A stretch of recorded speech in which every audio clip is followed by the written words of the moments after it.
Barrister Gauhar साहब, अभी आपकी खान साहब से, इमरान खान साहब से अडियाला जेल के अंदर मुलाकात हुई है। मुलाकात में क्या कुछ डिस्कशन हुई, क्या डायरेक्शन, ओवरऑल बताइएगा, क्या क्या बातें हुई, किन उमूर पर गुफ्तगू की गई? आज बेसिकली अलकादर केस था, तो अलकादर केस के ट्रस्ट में गए थे। अलकादर केस की प्रोसीडिंग्स थी, अभी 2 जुलाई की डेट हुई है, तो वो हमारे 2 मीटिंग्स होती है, एक ट्यूसडे और थर्सडे। तो ट्यूसडे थर्सडे को मुलाकात होती है जनरल डिस्कशन के लिए, और जो हमें सिर्फ इजाज़त होती है। आज तो केस की हेयरिंग थी, केस के हेयरिंग के सिलसिले में, और हमारी जो रूटीन की डिस्कशन होती है पॉलिटिकल, ऑब्वियसली खान साहब से हमेशा इंस्ट्रक्शन लेते और इनके इंस्ट्रक्शन के मुताबिक चलते। क्या इंस्ट्रक्शंस खान साहब ने आज दी आप लोगों को? खान साहब की डायरेक्शन यही थी, जो आज के हवाले से हमारा एहतजाज था, वो एहतजाज के बारे में, बजट के बारे में हमने डिस्कस कर लिया है। खान साहब को अपने फैक्ट्स एंड फिगर बड़े क्लियरली याद है कि ऐसे बजट आप कब की बना सकते हैं अगर आपने उसमें सारा कुछ अपने लिए आपने प्रोटेक्ट कर लिया है। आपने एनआरओ अपने आप को दे दिया, अपने सारे केसेस माफ़ करवाएं, आपने सारे केसेस माफ़ करवाएं, और आप दूसरे लोगों को कहते हैं और अभी आप किस तरीके से इकानमी को आगे बढ़ा सकते हैं। दूसरी बात है कि आपने ऑस्टेरिटी प्लान तो दिया नहीं है, तो अपने खर्चे कम किए नहीं है, तो प्लान कैसे बनेगा, किस तरह होगा? ये हवाले से खान साहब ने बात की कि मुज़ाकिरात के बारे में बड़ा कैटेगोरिकली स्टेटमेंट थी। यस, मीडिया ने पूछा है। देखो, लास्ट टाइम भी हमने यही स्टेटमेंट दे दी थी कि खान साहब ने इजाज़त दी है और अलायंस के प्लेटफॉर्म से हो। आज भी खान साहब ने उसका ये कहा है कि जी को हम PTI डायरेक्टली मुज़ाकिरात नहीं कर रहे हैं दूसरी पार्टियों से, जो 3 पार्टीज हमने कहा है, लेकिन हमने अपने इत्तेहादी महमूद खान चकज़ई साहब को इजाज़त दी है, वो करें इधर। और फिर ये भी मुज़ाकरात होंगे किससे सर? पार्टियों से होंगे या एस्टेब्लिशमेंट से होंगे? नहीं, वो देखो, पार्टियों के लिए वो तो महमूद खान साहब ने कहा है, मैं उनसे करना चाहता हूँ तो वो कर देंगे, लेकिन मुज़ाकरात किसी से भी होंगे तो ऑब्वियसली। और शेर अफजल मरवत साहब के हवाले से खान साहब ने क्या डायरेक्शन दी है? कब तक वो सामने आ रहे हैं दोबारा से? कब तक उनका डिस्कशन नहीं हुआ? आज उनका डिस्कशन नहीं हुआ था। वो एक सवाल आया सर, वो कह रहे सिर्फ लॉन्ग मार्च कब तक कर रहे हैं? लॉन्ग मार्च नहीं, अभी लॉन्ग मार्च का कोई खान साहब ने कहा था मैं कॉल दूंगा। वो खान साहब जब कॉल देंगे इंशाल्लाह ताला उन्होंने कहा लोड शेडिंग बहुत ज़्यादा हो रही है अडियाला जेल में। देखिए, लोड शेडिंग में अडियाला जेल का जिक्र नहीं किया था। खान साहब मिसाल ये देना चाह रहे थे कि देखो, इस वक्त KPK में बुरा हाल है। 12-12 घंटे से हम कहते हैं आवाम अब यहाँ तक आ गई कि 12 घंटे लोड शेडिंग, वो 12 से ज़्यादा ना हो। आप इस बात को सोचें। तो ये अगर इनके यहाँ कमरा ओवन बन जाता है जब पंखा बंद होता है। उन्होंने ये कहा कि ये हमारा है, हमारे पास ओवन है, तो इतनी गर्मी है, लेकिन KPK में तो और ही ज़्यादा गर्मी है। और अगर आप इनके इतने 24-24, 12-12, 20-20 घंटे की लोड शेडिंग करेंगे तो उसका क्या हाल बनेगा? तो जब पब्लिक आएगी तो वो वज़ीर आला है, वो पब्लिक को क्या कहें? दूसरी बात है कि इसमें वफाक और सूबे की एक मुलाकात हुई थी, उसमें ये भी डिस्कस हुआ था कि अगर वहाँ किसी के ड्यूज़ है तो वो भी कैसे क्लियर कराए जाएँ, और लोगों से आप दूसरे इलाकों में भी सपोज़ अगर कोई बिजली चोरी हुई है तो आप उन लोगों से कैसे लेते हैं? और बिजली पूरा मुल्क पूरा सुबह तो चोरी नहीं करता ना, उसमें कुछ सर्टन लोग होंगे जिनकी तरफ से आपके एलिज ड्यूज़ होंगे। अब उन लोगों की वजह से आप पूरे फीडर पे बिजली बंद कर दें। अगर वहाँ 10 घरानों को बिजली को आपको वो ऑब्जेक्शन है, रिजर्वेशन है कि वहाँ ड्यूज़ है, तो 10 बंदों की वजह से तो आप पूरे फीडर की और पूरे इलाके की बिजली बंद करें, तो जुल्म ज़्यादती है। इसी वजह से लोग निकल रहे थे, तो हम यही जस्टिफाई कर रहे हैं कि ये मैटर जो आए इसको रिजॉल्व करें। बैरिस्टर गौहर साहब, इद्दत केस वाइंड अप हो रहा है, कुछ ही दिन में फैसला आ जाएगा। खान साहब की रिहाई कब तक देख रहे हैं? अभी ताज़ा तरीन मुलाकात करके आ रहे हैं आप खान साहब से।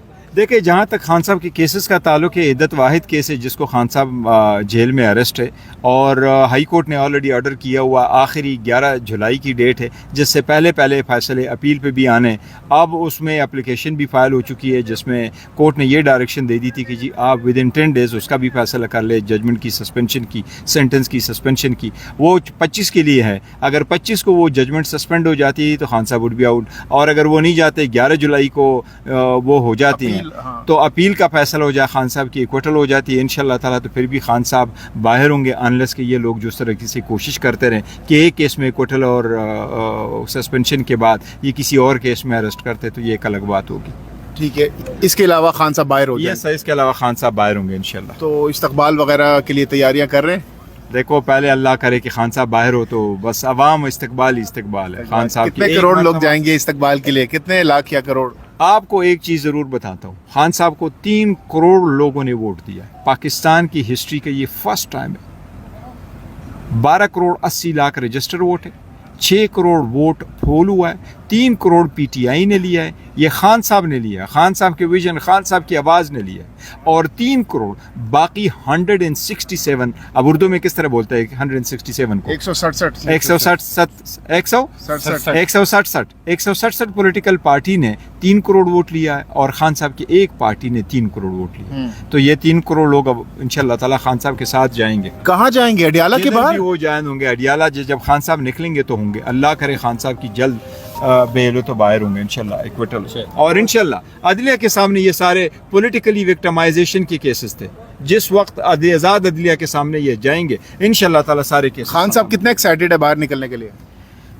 دیکھو خان صاحب بڑے کمیٹڈ ہے. وہ اپنے کاز کے لیے کمیٹڈ ہے. وہ تو پوچھتے بھی نہیں ہے میں نے کب باہر آنا ہے. وہ تو کمیٹڈ ہے. وہ کمپرومائز تو کر ہی نہیں رہے, ڈیل تو کر ہی نہیں رہے. تو انشاءاللہ تعالی وہ جلد باہر ہوں گے. سر آج احتجاج تھا پورے پاکستان میں, لیکن اسلام آباد میں ساری قیادت موجود ہے, کہیں پر پی ٹی آئی کا احتجاج نظر نہیں آیا. صبح سے ہم ویٹ کر رہے ہیں. کہا یہ جاتا ہے کہ آپ کو 10 منٹ پہلے بتا دیں گے, تو یہ سر کیسا احتجاج ہے؟ نہیں دیکھیں 5 بجے کا ٹائم دیا گیا تھا اور زیادہ تر سب کو ہم نے یہ ہدایات ایشو کر دی تھی کہ اپنے علاقے کے مطابق اور موسم کے مطابق وہ اپنے وقت کا تعین کر رہے. لیکن آج کا انتظام ضرور ہونا ہے, احتجاج ضرور ہونا ہے. احتجاج ہمارے پرامن ہوتے ہیں اور احتجاج ہر جگہ پہ ہوتے ہیں اور وہ کنسٹیچوئنسی بیسڈ ہوتے ہیں. تو اسلام آباد کے ہر جگہ پہ جس طریقے سے لاسٹ ٹائم ہوا اسی طرح بھی ہوگا انشاءاللہ تعالی. جو پنجاب کی جانب سے لگایا گیا ہے, دیکھو پہلی بات تو یہ کہ جو 144 لگاتا ہے میں اس کی مذمت کرتا ہوں. میں سمجھتا ہوں یہ آئین کی خلاف ورزی ہے. آئین اس بات کی قطعاً اجازت نہیں دیتا کہ آپ exercise of freedom of expression اور فریڈم آف اسپیچ اور فریڈم آف ایسوسیشن اور فریڈم آف اسمبلی پہ آپ یہ قدغن لگائیں. جب بھی کوئی آپ کال دے دے کہ ہم نے وہاں پروٹیسٹ کرنا ہے اور پروٹیسٹ ہمارا پرامن ہوگا, ہم باہر آئیں گے, اب جائیں گے, یہ تو آپ واک کرنے بھی لوگوں کو نہیں دے رہے ہیں. تو یہ سیکشن 144 لگا دیتے ہیں. یہ misuse of authority and abuse of process of law. یہ بتائیے گا کہ آ چکے سی پیک کے حوالے سے تمام جماعتوں میں ہم نے دیکھا بڑی یکجہتی کا مظاہرہ, تو اس میں تحریک انصاف کی بھی نمائندگی تھی. تحریک انصاف کا کیا موقف ہے سی پیک کے حوالے سے؟ دیکھیے سی پیک تو ایک ایسا معاہدہ, وہ تو ایک الگ بات ہے کہ وہ کس طریقے سے چل رہا ہے اور اس میں سستروی ہے اور کتنی جلدی ہونی چاہیے وغیرہ. لیکن جہاں تک چائنا کے ساتھ ہمارا تعلق ہے تو obviously پاکستان کا ایک مین فرینڈ رہا ہے. اور جب پہلے ان کے بندے کچھ مرے تھے تو اس کے لیے میں اور عمر ایوب صاحب ہم گئے تھے, اس میں بھی گئے تھے, ایمبیسی میں بھی گئے تھے اور ایمبیسڈر صاحب کے ساتھ ملاقات کی تھی. آج ہم نہیں جا سکے تھے اس کی پارلیمان میں بزی ہونے کی وجہ سے. میرے پاس ان کی میسج آیا تھا اور میں نے ان کو کمیونیکیٹ بھی کر دیا تھا, عمر صاحب نے بھی کمیونیکیٹ کر دیا تھا کہ ہمارے طرف سے رؤوف حسن صاحب اور علی ظفر صاحب وہاں پیش ہوں گے اور انہوں نے نمائندگی کی ہے. کیونکہ باقی باتیں تو اپنی جگہ ہے, کیونکہ حکومت اور اپوزیشن میں ہمارا اختلاف تو ہوتا رہے گا. لیکن جہاں تک چائنا ہے اور پاکستان کا کوئی بھی دوست ملک کا, وہ جب بھی آئے گا ہم وہاں موجود ہوں گے. بلکہ اس کے بارے میں ایک پرنسپل اسٹینڈ ہم نے اسٹیٹمنٹ دے دی تھی پہلے, اور خان صاحب ہی کی پرمیشن سے دے دی تھی جس وقت سعودی عربیہ کے ڈیلیگیشن آ رہا تھا اور جس وقت چائنا کے صدر اپنا ایران کے صدر آئے تھے. اور وہ ہمارا یہی تھا کہ جو بھی پاکستان کے جو نیبر میں سے اور دوست ممالک میں سے کوئی بھی آئے گا اور ہمیں انوائٹ کیا جائے گا تو ہم ضرور اٹینڈ کریں گے. اچھا سر ایک سوال, وہ کہہ رہے ہیں سی پیک کے